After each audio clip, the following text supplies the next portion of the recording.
এইটো আমাৰ অক্ষয়বন্তী 1991 চনৰ পৰা 1991 চনৰ পৰাই এক বিশেষ অক্ষয়বন্তী জ্বলি আছে আৰু এয়া হৈছে বঙাইগাঁও জিলাৰ মানিকপুৰত থকা গোবিন্দ ভৱন গীতা সত্ৰ, যিখন সত্ৰৰ সুন্দৰ সেউজীয়া পৰিৱেশ, য'ত মুক্তভাৱে চৰাই চিৰিকটিবিলাকেও বিচাৰি পায় শান্তি আৰু সুখৰ বতৰা। হয়, 1950 চনতে স্থাপন হৈছিলে এই বিশেষ গোবিন্দ ভৱন গীতা সত্ৰখন, আৰু যিখন সত্ৰ স্থাপন কৰিছিলে পঞ্চমজনা মহাপুৰুষ হিচাপে স্বীকৃতি লাভ কৰা স্বামী কৃষ্ণানন্দদেৱে। আৰু এই বিশেষ গোবিন্দ ভৱন গীতা সত্ৰতে আজি আমি আছোহি আৰু আপোনালোকক দেখুৱাম গোবিন্দ ভৱন গীতা সত্ৰৰ কেনেদৰে পৰিৱেশ আৰু কেনেদৰে আচলতে পৰিচালনা কৰিছে গোবিন্দ ভৱন গীতা সত্ৰ। এয়া চাওক, সুন্দৰ সেউজীয়া পৰিৱেশ, য'ত আচলতে সকলোৱে ক'ব বিচাৰে এক পুণ্যভূমি মানিকপুৰ, আৰু বঙাইগাঁও জিলাৰ মানিকপুৰত আছে গোবিন্দ ভৱন গীতা সত্ৰ, যিখন সত্ৰ 1950 চনত স্থাপন কৰিছিলে। আৰু 1991 চনৰ 24 মাৰ্চ ৰবিবাৰে, সিদিনাখন ৰাম নৱমী তিথিত দুপৰীয়া প্ৰায় 12:33 তেতিয়াই বৈকুণ্ঠগামী হৈছিলে স্বামী কৃষ্ণানন্দদেৱ। আৰু তেতিয়াৰ পৰাই এই বিশেষ সত্ৰখনৰ কেনেকুৱা এটা পৰিৱেশ সেয়া আজি জানিবৰ কাৰণে আমি চেষ্টা কৰিম। প্ৰথমতে দেখুৱাব বিচাৰিছোঁ সামগ্ৰিক পৰিৱেশটো। চাওক, সুন্দৰ এক পৰিৱেশ, আৰু সকলোৱে সেইবাবে মানিকপুৰক কয় পুণ্যভূমি বুলি। আৰু সেউজীয়া সুন্দৰ পৰিৱেশত সুন্দৰকৈ ফুলি উঠিছে ফুলবোৰ, আৰু সুন্দৰকৈ এই বিশেষ পৰিৱেশত আমি পাৰ কৰিছিলোঁ বহুতো সময়, য'ত আমি কথা পাতিছিলোঁ সত্ৰাধিকাৰ, ডেকা সত্ৰাধিকাৰৰ উপৰিও সভাপতি সম্পাদকৰ লগতে প্ৰচাৰ বিভাগত থকা বিষয় বিভাগসকলৰ লগতে আমি জানিবৰ কাৰণে চেষ্টা কৰিছিলোঁ গোবিন্দ ভৱন গীতা সত্ৰৰ ইতিহাস বৰ্তমান। আৰু সেইবাবে আহক আমি অতীত আৰু বৰ্তমানক খৰি আৰম্ভ কৰোঁ আমাৰ এক বিশেষ প্ৰতিবেদন গোবিন্দ ভৱন গীতা সত্ৰৰ পৰা এই বিশেষ পৰিৱেশ লৈ পেলাই। তেনেহ'লে আমি সকলোৱে চাওঁ এতিয়া কি ক'লে সত্ৰাধিকাৰ তথা ডেকা সত্ৰাধিকাৰ আৰু অন্যান্য বিষয় বিভাগসকলে। তেনেহ'লে এই বিশেষ প্ৰতিবেদনটো শেষলৈকে চাওক, আৰু আপোনালোকেও জানিব পাৰিব গোবিন্দ ভৱন গীতা সত্ৰৰ যিখন সত্ৰ 1950 চনত স্থাপন হৈছিল মানিকপুৰত, সেই বিশেষ সত্ৰখন কেনেদৰে স্থাপন কৰা হৈছিল অতীত আৰু বৰ্তমান খৰি। এক বিশেষ প্ৰতিবেদন গোবিন্দ ভৱন গীতা সত্ৰৰ পৰা। নমস্কাৰ, আৰু আই লাভ মানিকপুৰৰ প্ৰতিজন দৰ্শকক স্বাগতম জনাইছোঁ, আৰু আপোনালোকক দেখুৱাই আছোঁ আজি গোবিন্দ ভৱন গীতা সত্ৰৰ কিছু পৰিৱেশ। আৰু গোবিন্দ ভৱন গীতা সত্ৰ বুলি ক'লেই এজন বিশেষ ব্যক্তি, এগৰাকী বিশেষ মহিলা, তেওঁ হৈছে গোবিন্দ ভৱন গীতা সত্ৰৰ মূল সত্ৰাধিকাৰ, আৰু তেওঁ হৈছে বিজুলী আইদেউ। আৰু আপোনাক স্বাগতম জনাইছোঁ, নমস্কাৰ জনাইছোঁ, সেৱাও জনাইছোঁ। আৰু প্ৰথমতে সুধিব বিচাৰিছোঁ, এই যে গোবিন্দ ভৱন গীতা সত্ৰৰ পৰিৱেশ, এনেকুৱা এটা পৰিৱেশত আপুনি আপোনাৰ গোটেই জীৱনটো পাৰ কৰিব সুযোগ কোন পাইছে? বহুতে নাপায়। আপোনাৰ মনৰ অনুভৱটো কেনেকুৱা? মোৰ মনৰ আমাৰ যিজন গুৰুজন আছিল মহাপুৰুষ কৃষ্ণানন্দদেৱ, তেখেতৰ সান্নিধ্য মই পাইছিলোঁ অতি সৰুকালৰ পৰাই, প্ৰাইমাৰী স্কুলৰ পৰাই তেখেতৰ সান্নিধ্য মই তেখেতৰ একান্ত আশীৰ্বাদতে মই এই সত্ৰত আহি পাইছিলোঁ। তেখেতৰ সাহচৰ্য আশীৰ্বাদত মই ইয়াতে শিক্ষা কৰিলোঁ, এলপিৰ পৰা MV হাইস্কুল পৰ্যায়লৈকে। ইয়াতে মই চাকৰিও কৰিছোঁ।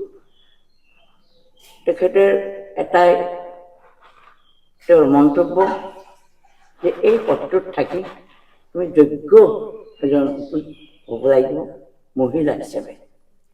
মহিলা আজি ধৰ্মৰ ক্ষেত্ৰত বহুত আগবঢ়া। বিভিন্ন ৰাজ্যতো নাৰীসকলে ধৰ্মৰ ক্ষেত্ৰত আগবাঢ়ি গৈছিলে, আৰু আমাৰ এই সত্ৰত আজি 1950 চনৰে স্থাপিত। আৰু তেনেকুৱা কৰি আমাৰ এই গুৰুজনাৰ পদসৰণ কৰিয়ে মই যিমানখিনি মোৰ শক্তিৰে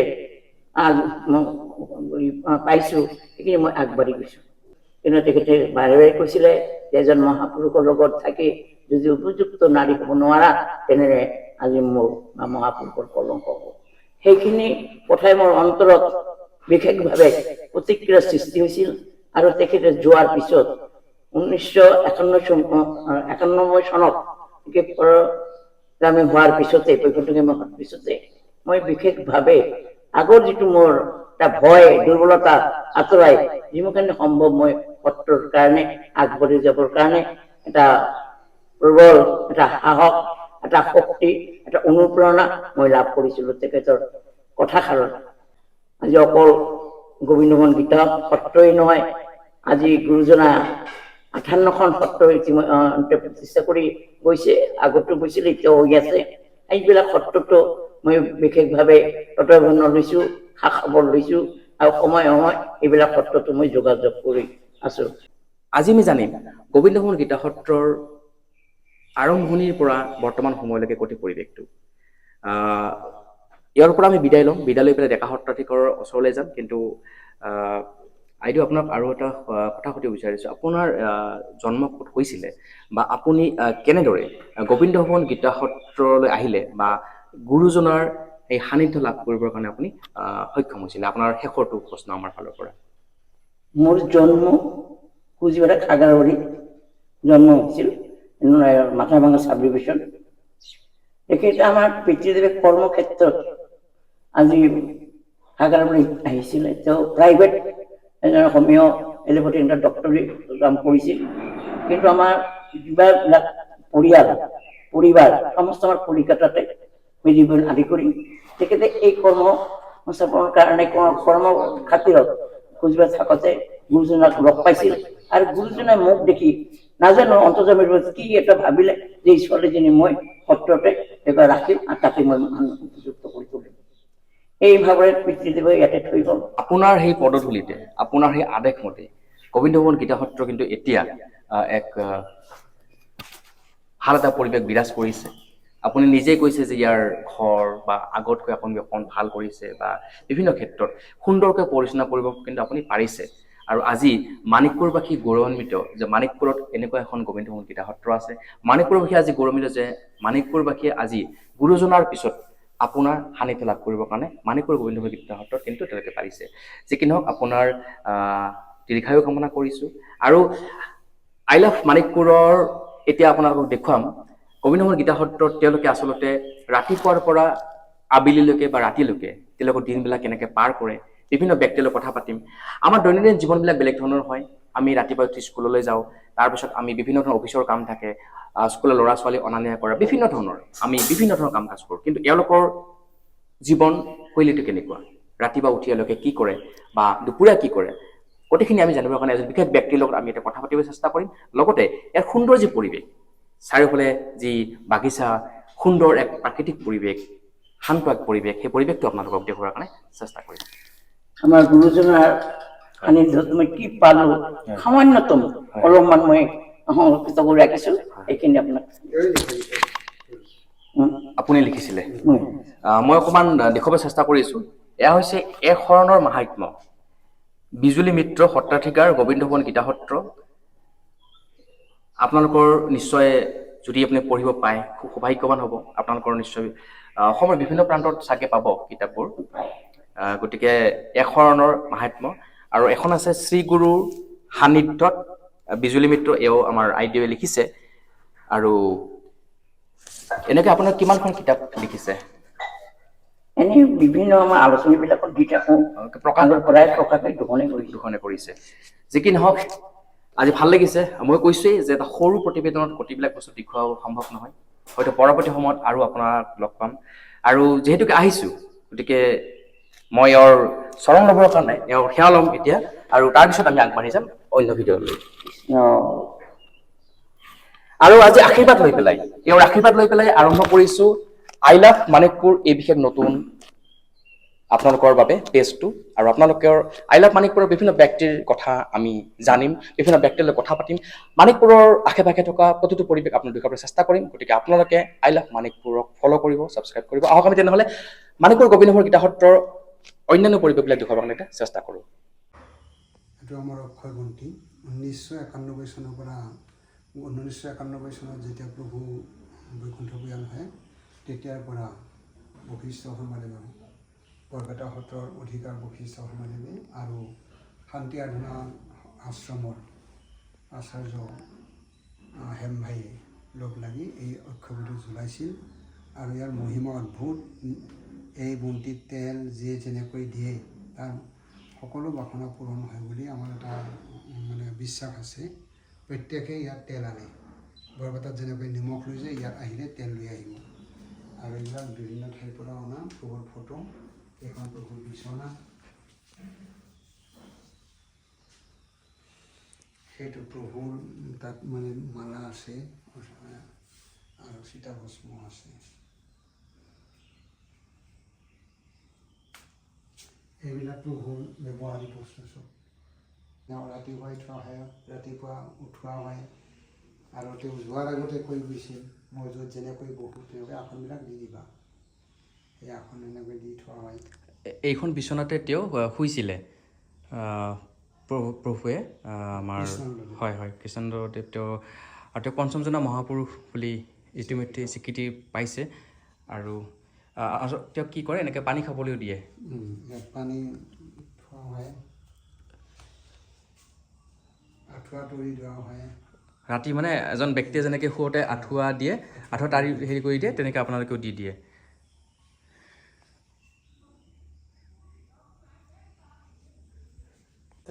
এইবিলাক বিভিন্ন ঠাইৰ পৰা আনি দিছে।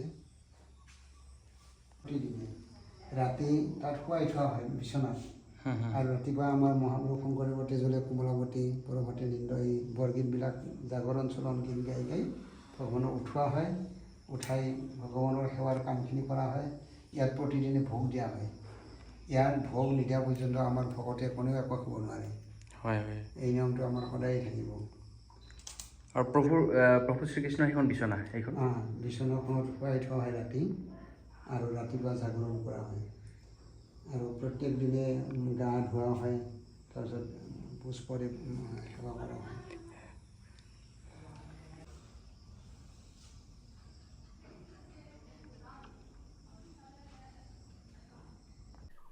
গোবিন্দ ভৱন গীতা সত্ৰ, আৰু গোবিন্দ ভৱন গীতা সত্ৰৰ এতিয়া মোৰ লগত আছে ডেকা সত্ৰাধিকাৰ প্ৰভু কপিল দাস। আৰু প্ৰভু আপোনাক স্বাগতম জনাইছোঁ কৃষ্ণ। আমাৰ এই বিশেষ অনুষ্ঠানলৈ। আৰু গোবিন্দ ভৱন গীতা সত্ৰ বুলি ক'লে এক পবিত্ৰ এক অনুষ্ঠান।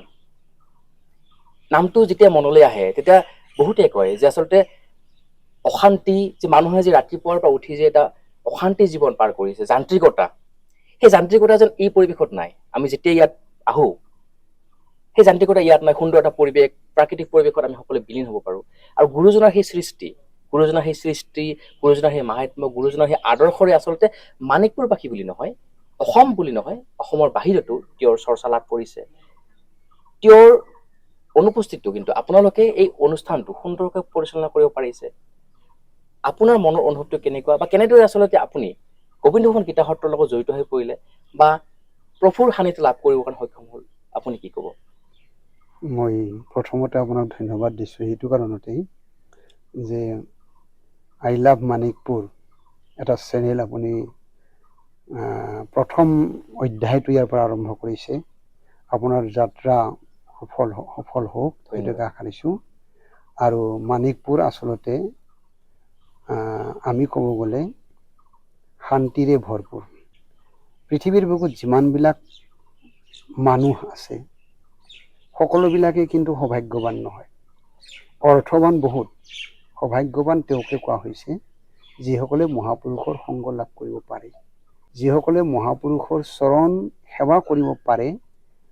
তেওঁলোক অশেষ সংস্কাৰী জীৱ। আৰু মাণিকপুৰত এজন পঞ্চম মহাপুৰুষ বুলি স্বীকৃতিপ্ৰাপ্ত হোৱা কৃষ্ণানন্দদেৱৰ পদধূলি এতিয়াও ইয়াত ৰৈ আছে। ইথাৰৰ লগত, বায়ুৰ লগত এতিয়াও তেওঁৰ কথা বাৰ্তা হৈ আছে। আমি মাত্ৰ তেওঁক শুনিবহে নোৱাৰোঁ। বিশেষ যন্ত্ৰ থাকিলে হয়তো শুনিব পাৰিলোঁ হয়। আৰু সেইকাৰণে সূৰ্যোদয়ৰ পৰা সূৰ্যাস্তলৈকে এই মাণিকপুৰতেই আমাৰ সাধনা, ভজন, আনন্দ, উৎসৱ সকলোবিলাক ইয়াত হৈ থাকে। আমি মাণিকপুৰত ৰৈ ৰাতিপুৱাৰ পৰা সন্ধিয়ালৈকে যিখিনি আনন্দ পাওঁ, এই সকলোখিনি আনন্দ কিন্তু সংসাৰৰ নহয়। এই সকলোখিনি আনন্দ হৈছে সংসাৰৰ সাৰ বস্তু। সংসাৰৰ আনন্দ খন্তেকীয়া, সংসাৰৰ সাৰ বস্তু হৈছে চিৰযুগমীয়া। আৰু এই সাৰ বস্তুৰ সংবাদটো যিয়ে পাইছে সি কেতিয়াও এৰিব নোৱাৰে তেনেকা। আৰু সেইটোৱে সকলোতে তেওঁ শান্তি লাভ কৰিব পাৰে। যেনে মধুবাতা ৰিত্তায়তে মধুস্খৰন্তি সৰ্বত্ৰ। সকলোতে মধু আছে, কিন্তু মৌ মাখি যেনেকৈ মধু আহৰণ কৰিব পাৰে বেলেগে নোৱাৰে, ঠিক তেনেকৈ পৃথিৱীৰ বুকুত মহাপুৰুষসকলে মধু সংস্কাৰ কৰি গৈছে এই অনুষ্ঠানবিলাকত। শংকৰদেৱে যেনেকৈ সত্ৰ পাতি সকলোকে মধুদান কৰিছিল, শংকৰদেৱৰ পিছত 4জনা গুৰুই যিটো মধুদান কৰিছিল, ৫মজনা মহাপুৰুষ হিচাপে কৃষ্ণদেৱে সেই মধু জগতত প্ৰচাৰ কৰিছিল। অকল অসমতে নহয়, অসম, উত্তৰ-বংগ, বিহাৰ, পাঞ্জাৱ, ৰাজস্থান, হাৰিয়ানা, চণ্ডীগড় আদিকে ধৰি বহিৰাষ্ট্ৰতো এই বাংলাদেশ, পাকিস্তান এইবিলাকতো তেখেতে প্ৰচাৰ কৰিছিল। অসম আৰু উত্তৰ-বংগত আমাৰ ৫৪খন সত্ৰ আছে। এই সত্ৰৰ আণ্ডাৰত কৃষ্ণ নাম ল'ব মুখে জনম যাইব সুখে। কৃষ্ণানন্দদেৱে বিশেষকৈ অসমতে বুলি নহয়, অসম উত্তৰ-বংগত লোৱাৰ লেভেলৰ মানুহখিনিক কেনেকৈ আপাৰ লেভেললৈ নিব পাৰে এইটো লৈ সদায় চিন্তা চৰ্চা কৰিছিল। তেওঁ দুবাৰকৈ MLA আছিলে, ফ্ৰীডম ফাইটাৰ আছিলে, দুবাৰকৈ জেল খাটিছিলে। মুক্তি সংগ্ৰামী হৈও তেওঁ কিন্তু কোনো দিন জনতাৰ ফালে চাইছিলে, জীৱনৰ ফালে চোৱা নাছিলে।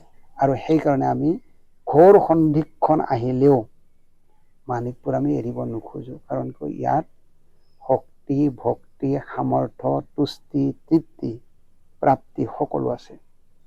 কেৱল খান্দিলে, যদি অলপ খান্দিব পৰা যায় তৃষ্ণা মিটিব, যদি অলপ খান্দি এৰে তেনে পানী নাপাব। গতিকে আমাৰ গুৰুধামত কেইটামান বিশেষ বিশেষ শক্তি আছে। এইটো মাতৃ মন্দিৰ, সেইটো গুৰু মঠ, এইটো নামঘৰ, সেইটো দৌল, সেইখন মূল প্ৰৱেশদ্বাৰৰ প্ৰাচীৰ, আৰু এইবিলাক ভকত থকা ঘৰ, আৰু তাত যে অৰ্ধনিৰ্মিত অৱস্থা আছে সেইটো আমাৰ প্ৰায় 1.5 কোটি টকাৰ এটা প্লেন। সেইটো আমি কি কৰিম এতিয়া, মিউজিয়াম চিষ্টেম। প্ৰভুৰ বহুত চাবলগীয়া বস্তু আছে। সেই চাবলগীয়া বস্তুবিলাক আমি যদি প্ৰভুই কৃপা কৰে এটা সময়ত আপুনি আধা ঘণ্টা 1 ঘণ্টা তাতে ৰৈ থাকিব লাগিব। ইমান ধুনীয়া বস্তু আছে, প্ৰভুৰ ব্যৱহাৰিক বস্তুবিলাক আমি প্ৰিজাৰ্ভ কৰি ৰাখি থৈ দিছোঁ। যেতিয়া মিউজিয়ামটো আমি কমপ্লিট কৰিব পাৰিম তেতিয়া সেইবিলাক আমি মানুহৰ দৰ্শনৰ কাৰণে উলিয়াই দিম। এতিয়া আমি ৰাখি থৈ দিছোঁ। প্ৰভুৰ সকলো সম্পদে আছে। এনেকি প্ৰভুৰ এডাল জপমালা, শক্তিটো মই ক'ব গৈছোঁ, প্ৰভুৰ জপমালাডাল কাঠৰ বাকচ এটাত ৰাখিছিলোঁ। মই বহুত দিন চোৱা নাই, বাৰিষাৰ দিনত হঠাৎ দেখিলোঁ উই ধৰিছে অলপমান। মোৰ ভয় লাগি গ'ল যে মালা আমি শেষ কৰিলোঁ, আমি অকৃতজ্ঞ হ'লোঁ। দৌৰা দৌৰি কৰি যাই বাকচটো এনেকৈ খুলিব চোৱাৰ লগে লগে চব খহি পৰিলে, মানে উৰি খাই শেষ কৰিছে। মই মালাডাল চালোঁ, আচৰিত পাব আপুনি, কাঠৰ মালা, প্ৰভুৱে নিজে জপ কৰা, গোটেই জীৱনত জপ কৰা মালাডাল। মালাৰ ভিতৰৰ সূতাবিলাক উইয়ে খাইছে, কিন্তু গুটিবিলাক এটাও খাব পৰা নাই। সেই গুটিবিলাক মই পুনৰ গাঁঠি মাতত ৰাখি থৈ দিছোঁ। এইটো এটা বৰ সাংঘাতিক কথা। কিন্তু এনেকুৱা বহুত অলৌকিক উদাহৰণ আছে, আজি কম সময়ৰ ভিতৰত কোৱা নাযাব। কৃষ্ণ নাম ল'ব মুখে জনম যাব সুখে। সঁচাকে বহুবোৰ কথাৰ মাজত কিন্তু সেইষাৰি কথাই মোক এক আপ্লুত কৰিছে, বা মোৰ ইয়াত কিবা এটা যেন স্পৰ্শ কৰিছে। আমি বৰ্তমান সময়ত টকা পইচাৰ পিছত ঘূৰোঁ। আজি যদি আমাৰ বাইকখন থাকে, আমি 4চকীয়াখন বিচাৰোঁ। আমি যিটো ঘৰত থাকোঁ সেইটো আকৌ ভাল কৰি বিচাৰোঁ। মানুহৰ অভাৱৰ কেতিয়া শেষ নহয়। কিন্তু সেই প্ৰভুৰ এইষাৰ কথা, কৃষ্ণ নাম ল'ব মুখে জনম যাব সুখে, সঁচাকৈ যেন কিবা যেন মোক স্পৰ্শ কৰিছে। হয়তো আপোনাকো স্পৰ্শ কৰিব। এনেকুৱা এজন বিশেষ ব্যক্তি যেতিয়া আপোনাৰ ওচৰত বহি পেলাই এনেকুৱা সুন্দৰ সুন্দৰ কথা পাতিব। সেইকাৰণে মই আপুনি লিখিছিলে গোটেই জীৱনত সাধনাৰ যিটো শক্তি, এইটোত মই প্ৰভুৰ জীৱনৰ সকলোবিলাক ইয়াত লিখিছোঁ। এইটো প্ৰথম খণ্ডহে, দ্বিতীয় খণ্ড লিখি আছোঁ, ভালকে দেখুৱাই দিবৰ দ্বিতীয় খণ্ড চেষ্টা লিখি কৰিছোঁ। আছোঁ মই। এয়া মহাপুৰুষ কৃষ্ণানন্দদেৱ প্ৰথম খণ্ড, আৰু এওঁ লিখিছে বৰ্তমান মানিকপুৰত থকা গোবিন্দমোহন গীতা সত্ৰৰ তেওঁ ডেকা সত্ৰাধিকাৰ প্ৰভু কপিল দাস প্ৰভু, আৰু তেওঁ লিখিছে। আৰু আপোনালোকে সময় হ'লে পঢ়ি চাব তেওঁৰ সুন্দৰ সেই সৃষ্টি। আৰু অকণমান এনেকৈ দেখুৱাই দিয়ক এইখন। হাজাৰী ঘোষা বুলি কোৱা হয়। মহাপুৰুষ মাধৱদেৱে নামঘোষাখন 1000টা ঘোষা লিখিছিলে। এই 1000 ঘোষাৰ প্ৰতিটো ঘোষাৰে পদবিলাকৰ ভাঙনি এই ঘোষাখন, নামঘোষাখনৰ আছে। নামঘোষা ভাৱামৃত দিছে, অৰ্থাৎ মহাপুৰুষ মাধৱদেৱৰ ভাৱৰ অমৃতটো কৃষ্ণানন্দে হেৰি কৰিছিল, আপোনাৰ মন্থন কৰিছিল। এইখন হ'ল নামঘোষা ভাৱামৃত হয় আৰু এইখন সৰ্বশাস্ত্ৰ শিৰোমণি গীতা। এতিয়া আমি এই জুলাই মাহত আমি গীতাৰ ওপৰত কৰ্মশালা কৰোঁ, ক্লাছ ছিষ্টেম হয় হয় গীতাৰ ওপৰত। অসমত বুলি নহয়, অসম বংগত বহু ঠাইত আমি ক্লাছ ছিষ্টেম কৰোঁ আৰু এইটো গীতাৰ ওপৰত কৰ্মশালা হয়। আৰু সেইকাৰণে আমাৰ এই সত্ৰবিলাকৰ নাম হৈছে, যিমান সত্ৰ আছে গীতা সত্ৰ। হয় হয় মহাপুৰুষ শংকৰদেৱৰ সত্ৰৰ লগত আৰু এখোপ আগুৱাই গৈ কৈছে গীতা সত্ৰ। হয় শংকৰদেৱে গীতাৰ ওপৰতে শৰণ ধৰ্মটো দিছিল। হয় এই গীতা মহাপুৰুষ কৃষ্ণদেৱে চিলেট জেলত থাকোঁতে জেলৰ ভিতৰতে এই গীতাখন লিখিছে, নামঘোষা গীতা। আৰু এইখন হৈছে আমাৰ প্ৰতি বছৰে ওলায়। হয় এই পাৰ্থ আৰথি বুলি এখন আলোচনী অকণ প্ৰতি বছৰে লৈ ওলায়, দিব। প্ৰত্যেক বছৰে আপোনালোকে প্ৰতি এনেকৈ বছৰে এইখন ওলায়। মাণিকপুৰত থকা গোবিন্দ ভৱন গীতা সত্ৰত আমি যিহেতুকে আছোঁ, গোবিন্দ ভৱন গীতা সত্ৰৰ পৰিচালনা সমিতিৰ সভাপতি ডাঙৰীয়া প্ৰভু আমাৰ লগত আছে। যিহেতুকে ইয়াতে সকলোৱে প্ৰভু বুলি সম্বোধন কৰে, আমি প্ৰভু বুলি সম্বোধন কৰিছোঁ। আৰু আপোনাক নমস্কাৰ জনাইছোঁ, স্বাগতম জনাইছোঁ। নমস্কাৰ। এনেকুৱা এটা মহান অনুষ্ঠানৰ আপুনি পৰিচালনা সমিতিৰ সভাপতি হ'ব পাৰিছে। হয়, প্ৰথমতেই জানিব বিচাৰিছোঁ আপোনাৰ শুভ নামটো। মোৰ নাম, নমস্কাৰ, মোৰ নাম শ্ৰী নৰহৰি ৰায়। মোৰ ঘৰ পাতিলাদহাত। কিন্তু ইয়াৰে যিখন পৰিচালনা সমিতি আছে, এই বৃহৎ অঞ্চলক লৈ পৰিচালনা সমিতি এখন আছে, তাৰে মই সভাপতি। আমাৰ পিছফালে হয়, মোৰ যদি ভুল হোৱা নাই, গুৰুমঠ বুলি কয়। গুৰুমঠ। আচলতে গোবিন্দ ভৱন গীতা সত্ৰৰ সেই বিশেষ ব্যক্তি বুলি ক'লে ভুল হ'ব। তেওঁক আচলতে পঞ্চমজনা মহাপুৰুষ বুলি কয় কৃষ্ণানন্দদেৱ। আৰু তেওঁ আমাৰ মাজত যদিও নাই, তেওঁৰ সেই অমৰ সৃষ্টি, তেওঁৰ আদৰ্শ আমি মাণিকপুৰবাসী বা আমাৰ অসমবাসী বা আমাৰ বিশ্বই ক'ব গ'লে বিভিন্ন প্ৰান্তৰত তেওঁৰ গুৰুজনাৰ সৃষ্টিৰ আদৰ্শৰে গৌৰৱান্বিত হৈছে বিভিন্ন ব্যক্তি, বিভিন্ন ঠাই। আৰু প্ৰথমতে জানিব বিচাৰিছোঁ, কাৰণ বহুতেই নাজানে আচলতে, সেই মহাপুৰুষজনাক আমি কেতিয়া হেৰুৱাইছিলোঁ আৰু তাৰপিছত কেনেদৰে আচলতে এই বিশেষ গুৰুমঠটো কেতিয়া আপোনালোকে প্ৰতিষ্ঠা কৰিব কাৰণে সক্ষম হ'ল, অকণমান জানিব বিচাৰিছোঁ। আমাৰ মহাপুৰুষজনৰ 1991 চনত তেখেতৰ বৈকুণ্ঠ প্ৰয়াগ ঘটে। আৰু এই তিথিটো আছিল ৰাম নৱমী তিথি। সেইদিনাখনে তেওঁ ইহলীলা স্মৰণ কৰে।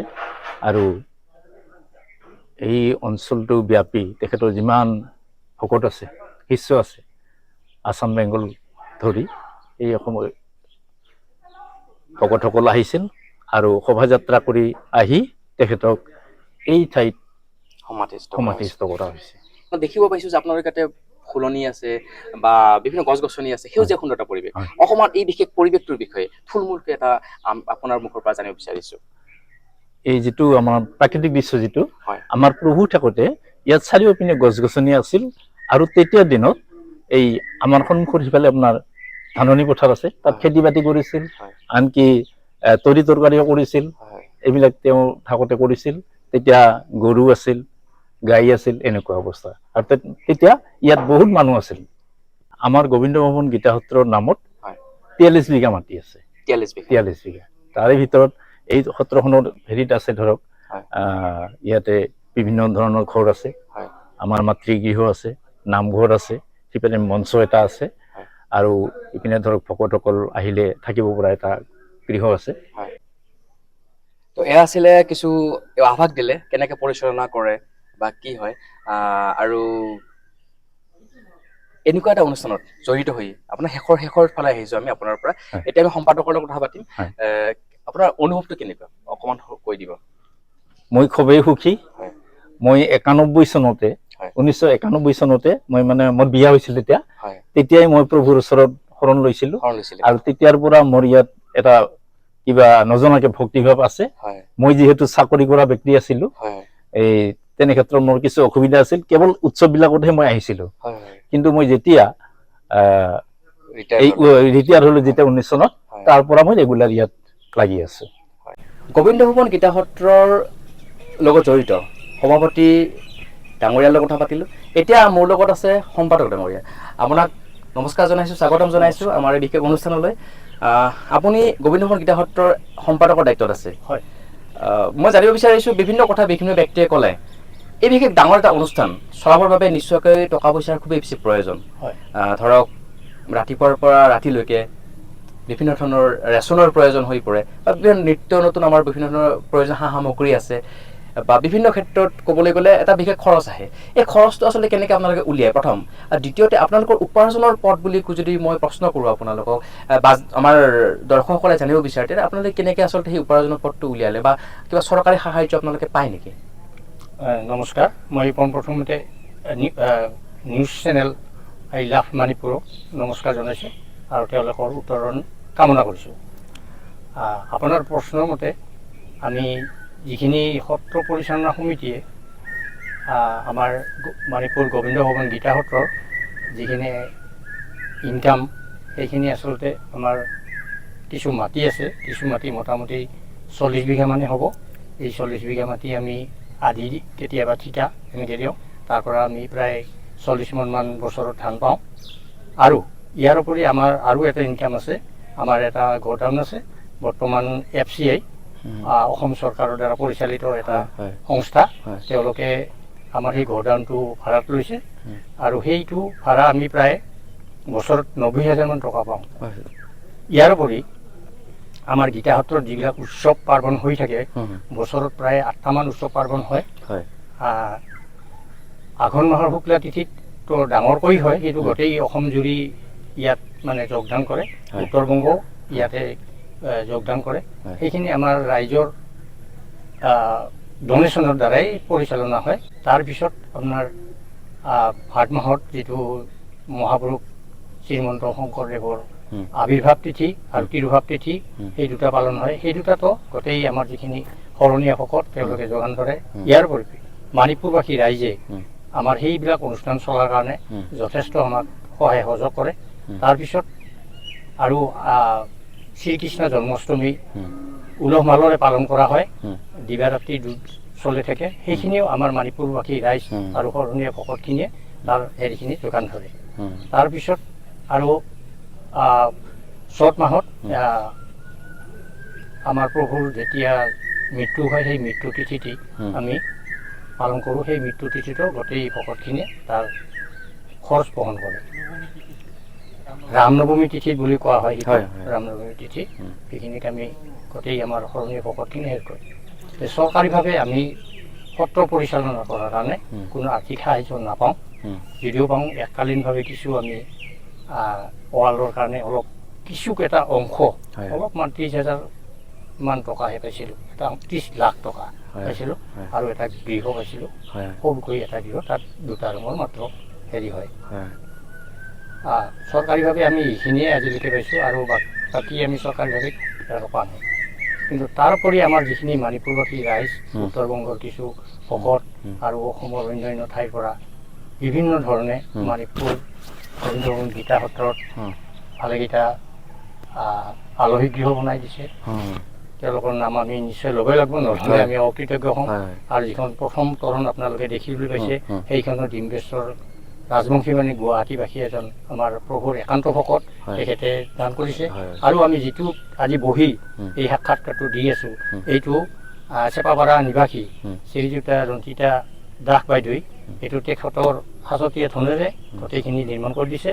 আৰু তাৰ ওচৰতে যিটো অৰ্ধনিৰ্মিত হৈ আছে এইটো জগমোহন ঘৰ বুলি কয়, আমি সেইটো তেখেতৰ পৰাই মানে বানাৰ এটা চলি আছে, তেখেতে সম্পূৰ্ণ কৰি দিব বুলি আমাৰ এটা আশা আছে। ইয়াৰ উপৰি আমি এইবেলি বিশ্ব পাৰিৱেশ দিৱস আমাৰ ভকতখিনি লগ হৈ গোটেই মণিপুৰবাসী কিছু অংশ লৈ 71 জোপা উন্নত জাতৰ কেৰেলিয়ান জাত নাৰিকল এদিনতেই আমি ৰোপণ কৰিছোঁ। আৰু এয়া আছিলে সম্পাদক ডাঙৰীয়া, আৰু ইয়াৰ পৰা আমি কিছু কথা জানিলোঁ। এতিয়া আমি এজন মাজে মাজে আপোনাক দেখুৱাই আছোঁ বিশেষ সাক্ষাৎকাৰ ঠিক নহয়, আছে বহু জানিব কথা থাকে। মই প্ৰথমতে কৈছোঁ ভিডিঅ'টো বহু বেছি দীঘলীয়া হ'ব যদি সকলোৱে জনোৱা যায় আপোনালোকক। যি কি নহওক তথাপি আপোনালোকক মাজে মাজে দেখুৱাই আছোঁ ইয়াৰ পৰিৱেশটো। এতিয়া আমি কথা পাতিম এজন বিশেষ ব্যক্তি, যিজন ব্যক্তি হয়তো আমাৰ এই বিশেষ অনুষ্ঠানটো কৰাত বহুত বেছি সহায় কৰিছে আৰু সেই বিশেষ ব্যক্তিজনৰ পৰা আমি কিছু আৰু কথা জানিব চেষ্টা কৰিম। আহক তেনেহ'লে আমি সেই বিশেষ ব্যক্তিজনৰ লগত এতিয়া কথা পাতোঁ। মানিকপুৰত থকা গোবিন্দমোহন গীতা সত্ৰৰ ইটো সিটো বহুতো কথা আমি জানিলোঁ, বহুবোৰ কথা জানিব লগা থাকিল। কিন্তু মই প্ৰথমতে কৈছোঁ বিদায়ৰ আগমুহূৰ্তত যে এজন বিশেষ ব্যক্তি আমাক বিশেষ সহায় নকৰা হ'লে হয়তো আজি এই বিশেষ ভিডিঅ'টো আমি প্ৰস্তুত কৰাৰ ক্ষেত্ৰত বহু অসুবিধাৰ সন্মুখীন হ'লোঁ হয়। আৰু তেওঁ মোৰ লগত আছে, এয়া হৈছে নিশান্ত দা। নমস্কাৰ। নিশান্ত বৰ্মন, মোৰ যদি ভুল হোৱা নাই। হয়। গোবিন্দমোহন গীতা সত্ৰ এটা বিশেষ নাম। হয়। বঙাইগাঁও জিলাৰ মানিকপুৰত আছে। আৰু এজন মানিকপুৰৰ বাসিন্দা হিচাপে, বঙাইগাঁও জিলাৰ বাসিন্দা হিচাপে মই নিজে গৌৰৱ অনুভৱ কৰোঁ যে এনেকুৱা এটা পবিত্ৰ ঠাইত মই থাকিব পাৰিছোঁ য'ত এনেকুৱা এটা পবিত্ৰ অনুষ্ঠান আছে। অসম নহয়, উত্তৰ বংগ বুলি নহয়, বাংলাদেশ পাকিস্তানলৈকে এওঁৰ আমাৰ যি গুৰুজনা আছিলে, গুৰুজনাৰ সৃষ্টি আছে বুলি ইতিমধ্যেই আমাৰ টেকা সত্ৰাধিকাৰ ডাঙৰীয়াই বা প্ৰভুৱে আমাক কৈছে। তেনেকুৱা এজন ব্যক্তিৰ পৰশত এই সুন্দৰ এটা অনুষ্ঠান, তেনেকুৱা এটা অনুষ্ঠানৰ লগত আপুনি, মই জনামতে আপুনি প্ৰচাৰ বিভাগত আছে। হয়। আৰু এজন নৱপ্ৰজন্ম হিচাপে যিহেতুকে আপোনাৰ বয়স খুবেই কম, কেনেকৈ আচলতে এই বিশেষ সত্ৰলৈ আপোনাৰ এটা আকৰ্ষণ বাঢ়িলে বা আপুনি সান্নিধ্য লাভ কৰাৰ সক্ষম হ'ল? কাৰণ দেখিছোঁ যে আচলতে আমি আপোনাৰ বয়সত বা মোৰ বয়সত এই যি আচলতে আমাৰ আধ্যাত্মিকতাৰ প্ৰতি বহুতৰে আচলতে ধাৰণাটো নাথাকে, অপ্ৰিয় হ'লেও সত্য কথা। কিন্তু তেনেকুৱা এটা বয়সত, আপোনাৰ এইখিনি বয়সত বিশেষকৈ আমি দেখিছোঁ যে আপুনি প্ৰচাৰ বিভাগৰ ক্ষেত্ৰতে হওক বা বিভিন্ন ক্ষেত্ৰত যেতিয়া অনুষ্ঠান এটা হয়, আপুনি খুব সক্ৰিয়তাৰে সেই অনুষ্ঠানটো পৰিচালনা কৰাত সহায় কৰে। যদিও আপোনাৰ পৰিচালনা সমিতিত নাই, তেওঁলোক আছে, কিন্তু আপুনি সুন্দৰকৈ পৰিচালনা কৰা প্ৰচাৰ বিভাগৰ বিষয়ে খুব সুন্দৰকৈ সেই যিটো আপোনাৰ দায়িত্ব পালন কৰিছে। সেইকাৰণে আপোনাৰ ওপৰত থুলমূলকৈ জানিব বিচাৰিছোঁ কেনেকৈ আহিলে, কেনেকুৱা লাগিছে, বাকী আৰু কথা পাতিম, আপুনি অকণমান অনুভৱটো কওক। পোনপ্ৰথমে ক'ব গ'লে প্ৰভুৰ এক আশীৰ্বাদ বুলি ক'ব লাগিব। আৰু প্ৰভুৰ আশীৰ্বাদৰ বাবে আজি চাগে ইয়াতে মই সেৱা কৰিবলৈ এইখিনি সমৰ্থ হৈছোঁ। আমাৰ ঘৰ নিচেই কাষতে সত্ৰখনৰ পৰা, আৰু সৰুৰে পৰাই ইয়াতে আমাৰ অহা যোৱা এটা চলি আছিলে, যাৰ ফলত এটা আমাৰ ঘৰখনত এটা আধ্যাত্মিক পৰিৱেশৰ এটা সৃষ্টি হৈছিলে। একমাত্ৰ সত্ৰৰ প্ৰভাৱৰ বাবে আমাৰ ঘৰখনতো এটা আধ্যাত্মিক পৰিৱেশে গঢ় লৈ উঠিছিলে।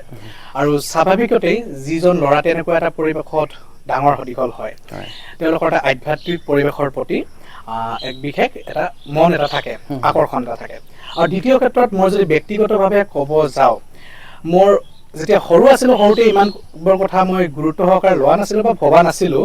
কিন্তু যেতিয়া লাহে লাহে কলেজ লেভেল পালোঁ, তেতিয়া এটা কথা উপলব্ধি কৰিলোঁ, আৰু মই যিটো যোগা শাস্ত্ৰ হঠযোগ, তাৰ প্ৰতি মই বিশেষ আকৰ্ষণ এটা আছিলে। আৰু মই যোগা ৰেগুলাৰ অধ্যয়ন কৰিবলৈ, যোগা কৰিবলৈ মই ধৰিলোঁ। আৰু তেতিয়া লাহে লাহে স্বাভাৱিকতে মোৰ যিবোৰ আমাৰ আধ্যাত্মিক জগতৰ লগত জড়িত ব্যক্তিসকল আছিল, তেওঁলোকৰ জীৱন মোৰ অধ্যয়ন কৰিবলৈ মন গ'ল। আৰু তেনেস্থলত মই পোনপ্ৰথমে মন কৰিলোঁ যে আমি বেলেগ ঠাইৰ কোনো আধ্যাত্মিক ব্যক্তিৰ বিষয়ে অধ্যয়ন কৰাৰ আগতে আমি প্ৰভুৰ বিষয়ে কিয় অধ্যয়ন নকৰোঁ। আৰু 2015 চনমানৰ কথা, মই প্ৰভুৰ বিষয়ে বা প্ৰভুৰ যিটো সাধনা, তেওঁ যিমানখিনি কষ্ট কৰিছে সেই বিষয়ে অধ্যয়ন কৰিলোঁ। আৰু তেনেকুৱাকৈ সত্ৰৰ প্ৰতি মোৰ এক বিশেষ আকৰ্ষণ জন্ম হ'ল, আৰু এয়া একমাত্ৰ প্ৰভুৰ আশীৰ্বাদ বুলি ক'ব লাগিব। প্ৰভুৰ আশীৰ্বাদ 2015 চন, আৰু তেওঁ ভাবি ল'লে যে কিয়নো বাহিৰৰ কিছুমান ব্যক্তিৰ বিষয়ে অধ্যয়ন কৰাৰ আগতে নিজৰ ওচৰৰ ব্যক্তিৰ বিষয়ে অধ্যয়ন কৰোঁ। হয়, আমি বহুতে কি ভাবোঁ, নিজৰ ঘৰখন চাফ চিকুণ নকৰাৰ বেলেগৰ ঘৰৰ কথা আমি আলোচনা কৰোঁ, কিন্তু এওঁ সেইটো কৰা নাই। এওঁ নিজৰ ঘৰখন প্ৰথমে চাফ চিকুণ কৰিব, তাৰপিছত বাহিৰৰ ঘৰৰ কথা তেওঁ আলোচনা কৰিব। এইখিনি কথা আপোনাৰ ভাল লাগিছে মোৰ। এতিয়া আহিছোঁ যি গুৰুজনাৰ যি সৃষ্টি, আচলতে এই গুৰুজনাৰ সৃষ্টিৰ যে মাহাত্ম্য, সেইটো একাষত ক'ব নোৱাৰি, শেষ কৰিব নোৱাৰি। আপুনি ক'লে 2015 চনৰ পৰা আপুনি আহিলে।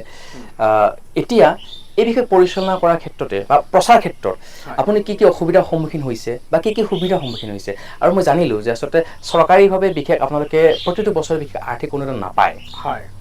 মই আপোনালোকৰ সম্পাদক ডাঙৰীয়াই ক'লে বিশেষকৈ নাপায়, এককালীন কেতিয়াবা পায়, কিন্তু বিশেষকৈ ধৰক এই অনুষ্ঠানটো চলাবৰ কাৰণে বিশেষ এটা খৰচৰ প্ৰয়োজন হয়। যিহেতুকে আমি প্ৰচাৰ বিভাগত আছে, কেনেদৰে আচলতে সহায় সহযোগিতা পাইছে পৰ্যটন বিভাগৰ ক্ষেত্ৰতে হওক বা চৰকাৰৰ ক্ষেত্ৰতে হওক? কাৰণ ক'বলৈ গ'লে পৰ্যটনৰ ক্ষেত্ৰত আজিকালি বহুত গুৰুত্ব দি আছে। তেনেকুৱা মানিকপুৰ এইখন বিশেষ ঠাই, য'ত আচলতে প্ৰায় 40 পৰা 45 বিঘা মাটি আগুৰি এটা অনুষ্ঠান আছে, এটা পৰ্যটনৰ ক্ষেত্ৰত ডাঙৰ এটা অনুষ্ঠান হ'ব পাৰে, কিন্তু সম্ভাৱনা বহুত আছে। আপুনি কেনেদৰে এই ক্ষেত্ৰত এটা পদক্ষেপ গ্ৰহণ কৰিব বা কেনেদৰে আচলতে চৰকাৰৰ দৃষ্টি আকৰ্ষণ কৰিবৰ কাৰণে আপুনি চেষ্টা কৰিব অনাগত দিনবিলাক? এতিয়া আমি যদি স্বাভাৱিকতে চাব যাওঁ, আমাৰ মানিকপুৰখন এটা ত্যাগৰ ভূমি বুলি ক'লে ভুল নহ'ব। হয়। কাৰণ এগৰাকী মহাপুৰুষৰ এই ঠাইত জন্ম হৈছিলে আৰু সেইগৰাকী মহাপুৰুষে কেতিয়াও সংসাৰ নকৰি সমগ্ৰ জীৱনটো তেখেতে আজি ৰাইজৰ কাৰণে বিলাই দিছে। এটা জাতিক, এখন সমাজক তেওঁ এটা শুদ্ধ পথ দেখুৱাবলৈ সক্ষম হৈছে। গতিকে আমাৰ এই ত্যাগৰ ভূমি মানিকপুৰখনৰ আমি বহু ক্ষেত্ৰত পিছ পৰি আছোঁ, এইটো এটা স্বাভাৱিক আৰু সকলোৱে জানে। আমি প্ৰচাৰৰ ক্ষেত্ৰতেই হওক বা আমাৰ সত্ৰখনৰ আজি যিমানখিনি অসমৰ ৰাইজে জানিব লাগিছিলে, এই ক্ষেত্ৰত আমি ক'ৰবাত নহয় ক'ৰবাত আমাৰ কিছুমান ক্লু এনেকুৱা ৰৈ গৈছে, যাৰ ফলত আমি সত্ৰখনক আমি সমগ্ৰ অসমত এতিয়াও ইমান এটা প্ৰচাৰ কৰিব পৰা নাই। আৰু মই ভাবোঁ বৰ্তমান আপোনালোকৰ যিমানখিনি আপোনালোকে আমাক সহায় কৰি আছে, ডিজিটেল মাধ্যমেই হওক আৰু যিমানখিনি আমাৰ সংবাদ মাধ্যমৰ লগত জড়িত ব্যক্তিসকলে বৰ্তমান আমাক এক বিশেষ ধৰণে সহায় কৰি আছে। আৰু তেওঁলোকৰ এই সহায়ৰ ফলত বৰ্তমান আমাৰ সত্ৰখনৰ বিষয়ে কেৱল অসমতেই নহয়, অসমৰ বাহিৰতো বহু মানুহে জানিবলৈ সক্ষম হৈছে আৰু আমাৰ প্ৰভুৰ যিটো মহিমা আছে, এই মহিমাটো তেওঁলোকে অনুভৱ কৰিবলৈ সক্ষম হৈছে। আৰু মই ভাবোঁ আপুনি যিটো প্ৰশ্ন কৰিলে যে আমাৰ সত্ৰত কোনো ধৰণৰ চৰকাৰী কোনো আৰ্থিক সাহায্য তেনেকুৱা ধৰণে পোৱা নাই, ইতিমধ্যে আপোনাক নিয়মীয়াকৈ পোৱা নাই, যাৰ ফলত আমাৰ কিছু অসুবিধাৰ সন্মুখীন নোহোৱা নহয়। কিন্তু এটা কথা আমি ক'ব লাগিব, আমাৰ যিমানখিনি ভকত আছে তেওঁলোকে নিজৰ ধন খৰচ কৰি আজি সত্ৰখনৰ কাম তেওঁলোকে কৰি আছে। আৰু যিটো মই তেওঁলোকক মোৰ ফালৰ পৰা আন্তৰিক ধন্যবাদ জ্ঞাপন কৰিছোঁ। আপুনি ইতিমধ্যে দেখিছে আমাৰ যিখন তৰণ আছে, দেউল আছে, এই তেওঁলোক নিজৰ ধন, নিজে সঞ্চিত ধন তেওঁলোকে খৰচ কৰি তেওঁলোকে এইবোৰ বনাই দিছে। একমাত্ৰ তেওঁলোকৰ প্ৰভুৰ প্ৰতি থকা আস্থা আৰু ভক্তিৰ ফলত তেওঁলোকে এই কামখিনি কৰিছে। গতিকে মই ভাবোঁ আমাৰ সত্ৰৰ যেতিয়া ভকতসকল এক হৈ থাকিব, তেতিয়ালৈকে আমাৰ কোনো ধৰণৰ অভাৱ নহয়। ইয়াৰ উপৰিও যদি আমি কেতিয়াবা চৰকাৰী সাহায্য লাভ কৰোঁ, নিশ্চয় আমাৰ বাবে এটা ভাল কথা হ'ব তেতিয়া। হয়, আচলতে ৰাইজে নখ জোকাৰে নৈ বয়, কথাষাৰ তেনেকুৱা। আৰু এওঁ কৈছে যে ভকতসকলৰ যি সহায় আৰু সহযোগিতা বিভিন্ন ভকতসকলে আচলতে আগবঢ়াইছে। এইখন বিশেষ তৰণো ভকত এজনে আগবঢ়াইছে, বিভিন্ন উদাহৰণ তেনেকৈ আছে। তথাপিও কিন্তু চৰকাৰলৈ এই বিশেষ প্ৰতিবেদনটোৰ জৰিয়তে বা এই বিশেষ ভিডিঅ'টোৰ জৰিয়তে এটা বিশেষ আহ্বান, যিহেতুকে মানিকপুৰত থকা এই বিশেষ গোবিন্দ ভৱন গীতা সত্ৰ, যি আচলতে এওঁ কৈছে যে ত্যাগৰ ভূমি আৰু এক পবিত্ৰ ঠাই, গতিকে পৰ্যটনৰ ক্ষেত্ৰত চৰকাৰখনে বিভিন্ন ক্ষেত্ৰত বিভিন্ন আৰ্থিক অনুদান আগবঢ়াই আছে। পৰ্যটনৰ ক্ষেত্ৰত গঢ়ি উঠিবৰ কাৰণে বিভিন্ন ঠাইত তেওঁলোকে কিন্তু অনুদান আগবঢ়াইছে। গতিকে পৰ্যটন বিভাগলৈও বা অসম চৰকাৰৰ প্ৰতিও এক বিশেষ অনুৰোধ থাকিলে এই বিশেষ প্ৰতিবেদনটোৰ জৰিয়তে বা ভিডিঅ'টোৰ জৰিয়তে কিছু কিছু ক্ষেত্ৰত এই বিশেষ অনুষ্ঠানটোলৈ তেওঁলোকে আৰ্থিক অনুদান আগবঢ়াওক, যাতে মানিকপুৰত থকা গোবিন্দ ভৱন গীতা সত্ৰ আৰু বেছি সকলোৱে জানে। সমান্তৰালকৈ কিছু কিছু তেওঁলোকে যি সুবিধা অসুবিধা আছে তেওঁলোকৰ প্ৰতিও নজৰ ৰাখক আৰু নিয়মীয়াকৈ যাতে এক বিশেষ আৰ্থিক অনুদান দিয়াৰ ব্যৱস্থা যাতে চৰকাৰখনে কৰে, সেয়া কিন্তু আমাৰ ফালৰ পৰা আই লাভ মানিকপুৰৰ ফালৰ পৰা এটা বিনম্ৰতাৰে অনুৰোধ থাকিল। বঙাইগাঁও জিলাৰ মানিকপুৰত থকা গোবিন্দ ভৱন গীতা সত্ৰৰ পৰিৱেশটো আপোনালোকক দেখুৱালোঁ। এওঁলোকৰ লগত জড়িত সত্ৰাধিকাৰৰ পৰা আদি কৰি সভাপতি সম্পাদক প্ৰমুখ্যে প্ৰচাৰ সম্পাদকৰ লগত আমি কথা পাতিলোঁ আৰু বহুতো ব্যক্তি আছে এই বিশেষ অনুষ্ঠানৰ লগত জড়িত। কিন্তু এই বিশেষ অনুষ্ঠানটোৰ এইখিনি সময়ত সকলোকে দেখুৱাটো সম্ভৱপৰ নহয় আৰু প্ৰতিজন দৰ্শকলৈ বা এই বিশেষ অনুষ্ঠানত জড়িত প্ৰতিজন ভকতলৈ আমাৰ ফালৰ পৰা শ্ৰদ্ধা ভক্তি সেৱা জনাইছোঁ।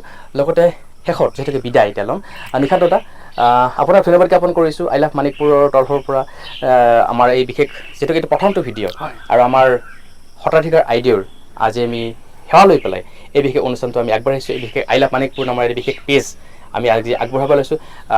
আপোনাৰ পৰা শেষত আই লাভ মানিকপুৰ সম্পৰ্কে বা আমাৰ পেজ সম্পৰ্কে আপুনি কি ক'ব?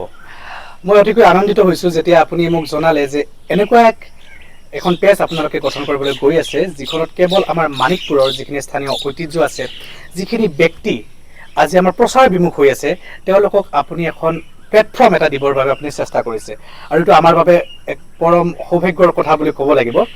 আৰু সেইবাবে মই আই লাভ মানিকপুৰ যিখন পেজ আছে তেওঁলোকক মোৰ ফালৰ পৰা বহুত বহুত বহুত আন্তৰিক শুভেচ্ছা জনালোঁ। আৰু তেওঁলোকৰ এই যিটো কাম কৰিবলৈ ওলাইছে, মানিকপুৰৰ স্থানীয় ঐতিহ্যখিনিক তেওঁলোকে আজি সমগ্ৰ অসম বুলিয়ে নহয় সমগ্ৰ ভাৰতবৰ্ষৰ আগত তেওঁলোকে দাঙি ধৰিবলৈ আজি ওলাইছে। তেওঁলোকৰ এই কামত তেওঁলোক সফল হওক আৰু বিশেষভাৱে মই হেমন্ত মেধি ডাঙৰীয়াক মোৰ ফালৰ পৰা আন্তৰিক ধন্যবাদ জ্ঞাপন কৰিছোঁ। ধন্যবাদ জনাইছোঁ। লগতে সমূহ যে আমাৰ দৰ্শক আছিল আইলাভ মানিকপুৰ সকলোকে ধন্যবাদ জ্ঞাপন কৰিছোঁ আৰু অনাগত দিনত আপোনালোকৰ সহায় আৰু সহযোগিতা আমি বিচাৰিছোঁ। ধন্যবাদ। জয় আই অসম।